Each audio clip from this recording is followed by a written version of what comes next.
ರತ್ನಾಕರ್ ಆದೇಶ. Ramanagara SP DC ಜೊತೆ ಚರ್ಚೆ.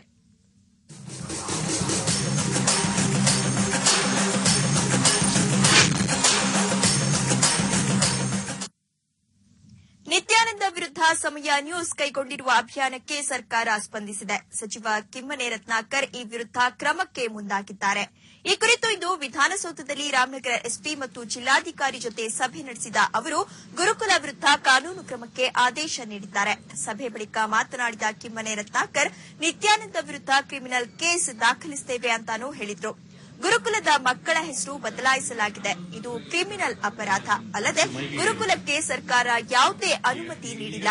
ಇದೆಲ್ಲದರ ಬಗ್ಗೆಯೂ ಕ್ರಮ ತೆಗೆದುಕೊಳ್ಳಲಾಗುತ್ತೆ ಅಂತ ತಿಳಿಸಿದ್ರು. ಸಭೆಯಲ್ಲಿ ತಹಸೀಲ್ದಾರ್, ಡಿಡಿಪಿಐ, ಬಿಇಒ ಕೂಡ ಉಪಸ್ಥಿತರಿದ್ದರು.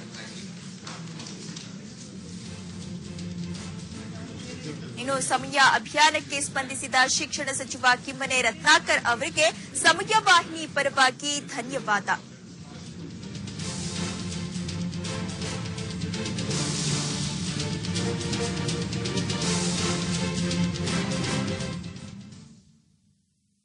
ಬಿಡದಿ ಸಂಬಂಧಪಟ್ಟ ಶಾಲೆ ಬಗ್ಗೆ ಏನ್ ಬರ್ತಾ ಇದೆ ಆ ಬಗ್ಗೆ ಇವತ್ತು ಅಲ್ಲಿ ಕನ್ಸರ್ನ್ಡ್ ಅಡಿಷನಲ್ ಡಿಸಿ ಬಂದಿದ್ದಾರೆ, ಎಸ್ಪಿ ಬಂದಿದ್ದಾರೆ, ನಮ್ಮ ಕಮಿಷನರ್ ಬಂದಿದ್ದಾರೆ ಮತ್ತು ಮಕ್ಕಳ ಕಲ್ಯಾಣ ಇಲಾಖೆ ಕಮಿಷನರ್ ಬಂದಿದ್ದಾರೆ. ಎಲ್ಲ ನಮ್ಮ ಡಿಪಾರ್ಟ್ಮೆಂಟಲ್ ಹೆಡ್ಸ್ ಎರಡು ಇಲಾಖೆದನ್ನು ಕರೆದು ಮೀಟಿಂಗ್ ಮಾಡಿದ್ದೇವೆ. ಕಾನೂನಲ್ಲಿ ಏನೇನು ಸಾಧ್ಯತೆಗಳೇ ಅದನ್ನ ಕ್ರಮ ತೆಗೆದುಕೊಳ್ಳೋದಕ್ಕೆ ನಾವು ಒಂದು ಜಂಟಿಯಾಗಿ ನಾವು ತೀರ್ಮಾನ ತೆಗೆದುಕೊಂಡಿದ್ದೇವೆ. V will take action. ಏನು ಪ್ರೊವಿಷನ್ ಆಫ್ ಲಾದಲ್ಲಿ ಏನಿದೆ ಅದನ್ನ ಇಂಪ್ಲಿಮೆಂಟ್ ಮಾಡೋದಕ್ಕೆ ಮಾಡ್ತೇವೆ. ಅದು ನಾವು ಸರ್ಕಾರ ಆಗಿ ನಾವು ಯಾವುದನ್ನು ವೈಲೇಟ್ ಮಾಡಬಾರ್ದು. We will give the time, we will take action against ಏನೇನು ಲಾ ಆಫ್ ದಿ ಲ್ಯಾಂಡ್ ಏನಿದೆ that will be implemented. Bidadi Nithyananda ಆಶ್ರಮದಲ್ಲಿ ನಡೆದು ಗುರುಕುಲ್ ಸಂಬಂಧಪಟ್ಟ ಒಂದು ಮೀಟಿಂಗ್ ತಗೊಂಡಿತ್ತು. ಈ ಸಂದರ್ಭದಲ್ಲಿ ಅಲ್ಲಿ ಆಗೋದು ವಯೋಲೇಷನ್ಸ್ ಬಗ್ಗೆ ಮತ್ತು ಆಕ್ಟಿವಿಟೀಸ್ ಬಗ್ಗೆ ಸುಮಾರು ನಿರ್ದೇಶನ ಕೊಟ್ಟಿದ್ದಾರೆ ಎಲ್ಲ ಇಲಾಖೆಗಳಿಗೆ. ಮುಖ್ಯವಾಗಿ ರಾಮನಗರ ಎಜುಕೇಷನ್ ಡಿಪಾರ್ಟ್ಮೆಂಟ್ ಮತ್ತು ಮಹಿಳಾ ಮಕ್ಕಳ ಕಲ್ಯಾಣ ಮತ್ತು ಪೊಲೀಸ್ ಇಲಾಖೆಗೆ ಮುಖ್ಯವಾಗಿ ಡೈರೆಕ್ಷನ್ಸ್ ಪ್ರಕಾರ ಮೊದಲದಾಗಿ ರಾಮನಗರ ಡಿಡಿಪಿಐ ಅವರು ಅವರದ್ದು ಪರ್ಮಿಷನ್ಸ್ ಬಗ್ಗೆ ಮತ್ತು ವಯೋಲೇಷನ್ಸ್ ಬಗ್ಗೆ ಅದು ವಿಚಾರಣೆ ಮಾಡ್ತಾರೆ.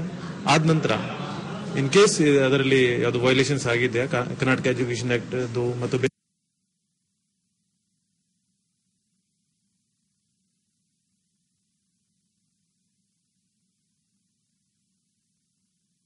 ಪ್ರಸಾದ್ ಅವರಿಗೆ ಸಮಯ ನ್ಯೂಸ್ ಕೆಲವೊಂದು ಪ್ರಶ್ನೆ ಕೇಳ್ತಾ ಇದೆ.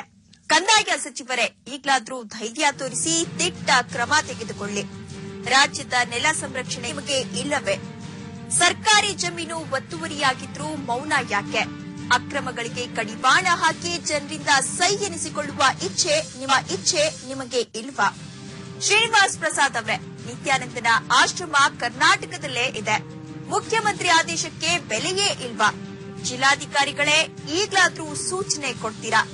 ನಿತ್ಯಾನ ಅಕ್ರಮ ಕಟ್ಟಡಗಳ ಮೇಲೆ ಕ್ರಮ ಜರುಗಿಸಲು ಯಾಕೆ ಮುಂದಾಗ್ತಾ ಇಲ್ಲ?